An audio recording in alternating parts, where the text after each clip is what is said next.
गोरगावच्या राजकीय समीकरणांचा आढावा आमचे प्रतिनिधी संजय गडदे यांनी घेतलेला आहे। तेजल, आता आपण पुन्हा एकदा मराठवाड्याकडे जाऊया, बीड जिल्ह्यातील मतदारसंघाकडे वळूया। नक्कीच बीड जिल्ह्यातील आष्टी या मतदारसंघातील चित्र आपण बघणार आहोत। या मतदारसंघामध्ये भाजपासह दोन्ही राष्ट्रवादी आणि अपक्ष अशी चौरंगी लढत झालेली आहे। मात्र या चौरंगी लढतीमध्ये भाजपाच्या उमेदवाराचं पारडं सध्या जड दिसतंय।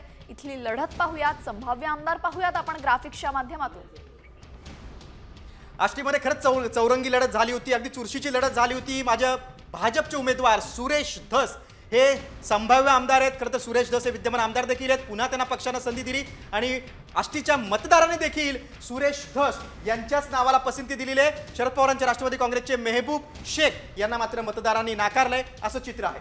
तर आष्टीमध्ये संभाव्य आमदार सुरेश धस असण्याची कारणं काय आहेत पाहूयात, आमचे प्रतिनिधी काय सांगतायत।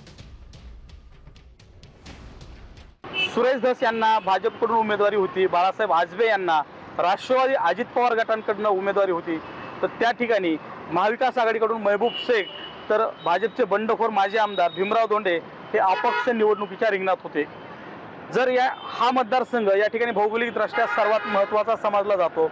या ठिकाणी 3 तालुक्याचा मिळून हा मतदारसंघ आहे। आष्टी असल, पाटोदा आणि शिरूर हे 3 तालुके या मतदारसंघामध्ये येतात आणि या ठिकाणी सर्वात मोठा मतदारसंघ म्हणून त्याची ओळख आहे। जर आपण या ठिकाणी संभाव्य विजयी उमेदवार म्हणून लक्षात घेतलं तर या ठिकाणी जातीय समीकरण असतील किंवा या ठिकाणचे जे पक्षीय समीकरण असतील हे देखील महत्त्वाचं ठरलेलं आहे।